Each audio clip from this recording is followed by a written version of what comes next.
I am obsessed with attachment theory as a lens for pretty much everything and anything. So in case you thought that the anxious attachment, avoidant attachment, and secure attachment are just about your love life, allow me to broaden your scope of understanding of how this pretty much explains the problem and solution to all the things. First, a little cosmic authority flex.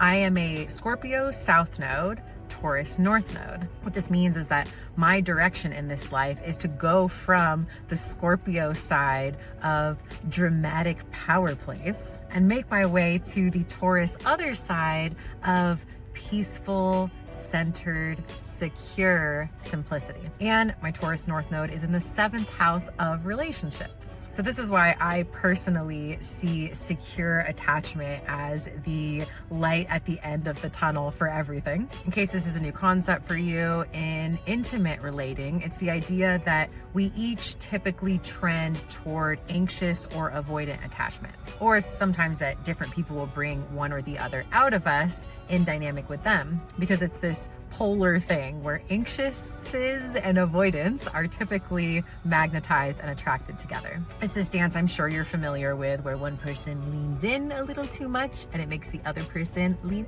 out a little too much. Whereas what we really want is to each be, sitting centered together. No one's leaning in or out. We're both just, relatively comfortably existing with each other. By the way, there's a fourth one, disorganized, where you kind of flip-flop between anxious and avoidant. So my body of work right now is very much centered on having a secure relationship with money. Shifting from being in avoidance or having anxiety around your relationship to it and getting to a point where it just feels blissfully boring and secure. But this is the case too, let's say, with your relationship to social media. Maybe you go through cycles of just being like scrolling to, okay, I'm not even gonna look at it now, I'm putting it down, never again, right? Until eventually, and typically when you start creating more than you're consuming, you can start to move toward a more secure relationship with it. So the one side is almost like addictive. It could have to do with substance, it could have to do with shopping, and ideally you wanna get to secure attachment with it. So I love this because it basically creates a map, like I said, from the problem to the solution. I don't wanna seem super all or nothing, so if you do think of something